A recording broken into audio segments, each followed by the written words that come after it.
Toma el error como un proceso de aprendizaje y un proceso de rectificación en lugar de un fallo que sea irreparable. Si observas, en los últimos meses hemos estado hablando del paradigma antiguo y cómo estamos trascendiendo este paradigma, este sistema de creencias. En el paradigma antiguo, el error se asociaba inconscientemente con el pecado y por lo tanto con la culpa. Entonces, cuando alguien cometía un fallo en la vida, enseguida se empezaba a desarrollar un sistema inconsciente donde la persona se sentía avergonzada, se sentía culpable y las consecuencias de esta vergüenza y de esta culpa eran incluso mayores que las consecuencias del error que había cometido. Además, cuando se ve el error como un pecado, como algo que es irreparable, la persona empieza a autoinvalidarse y además empieza a no intentar cosas en el mundo. Por eso la gente joven suele ser mucho más activa a la hora de intentar cosas porque no ha sufrido, entre comillas, las consecuencias de los errores de la vida. Y por eso una persona de 40, 50 años deja de intentar cosas porque hay una culpa inconsciente que está asociada a los errores del pasado, a los supuestos errores. En el nuevo paradigma, que poco a poco estamos incorporando, nos vamos a tomar el error como un proceso de aprendizaje y un proceso de rectificación.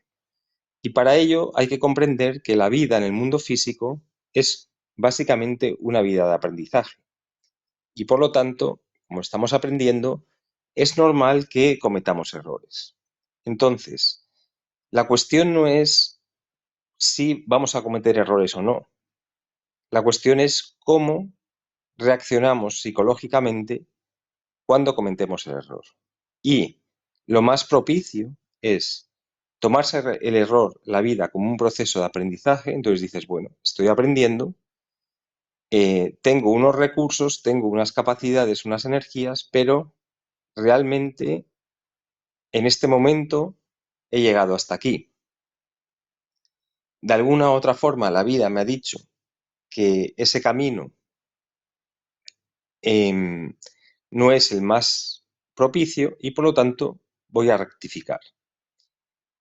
Entonces es básicamente como si uno está conduciendo un coche, se desvía por un camino que le lleva a un callejón sin salida, la persona dice, quizá no tenía un buen mapa, quizá me equivoqué cuando tomé ese camino, doy marcha atrás y allí donde me desvíe, es decir, donde me salí de mi centro, vuelvo al centro y continúo el camino de aprendizaje, rectificando la marcha donde iba. De hecho, es mucho más importante el tiempo que pasamos en el error que el error en sí. Es decir, no es lo malo no es cometer un error. Lo malo es cuánto tiempo lo mantienes sabiendo que estás cometiendo un error. Si sabemos que hemos tomado un camino equivocado, lo más lógico, lo más propicio es decir, vuelvo para atrás aunque tenga que deshacer el camino que he hecho y continúo por un camino más propicio. Entonces, por eso es importante el proceso de rectificación.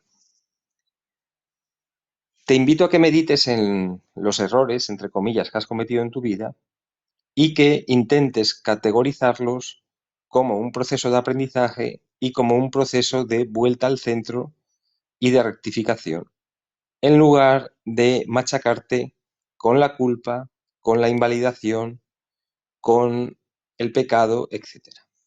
Espero que te haya gustado el vídeo y muchísimas gracias por escuchar.